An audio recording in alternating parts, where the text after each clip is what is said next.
पहाटे होते काय नाही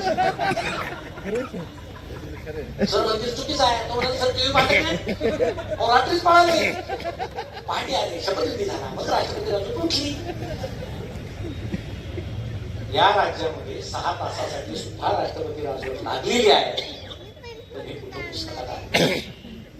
आम्ही का नाही भ्रष्टाचार निर्मूलन करा मोठं झाल्यावर आम्ही सांगतो का शाळेतच शिकवलं भ्रष्टाचार म्हणजे काय लाच म्हणजे काय लाच म्हणजे काय शिकवलं सांग. आम्ही छान छान नागरिक शास्त्र शिकवतो. आमच्या मॅडम शिकवतात 18 वर्ष पूर्ण झाल्यावर मतदानाचा हक्क काय. ते बिचारा लहान पोरं घरी जातो सुट्टी असते त्या दिवशी. आता सगळ्यांना सुट्टी का देतात समजत नाही. 50% तर नुसतीच सुट्टी घेतात मतदान तर होत नाही. आणि ते बिचारा घरी जातं खेळत त्याला असं वाटतं वडील आता जाते मग 5 वाजले तरी जात नाही. त्याच्या भाग मानत शकते की यांना 18 पूर्ण व्हायला काही मिनिटं बाकी असतात.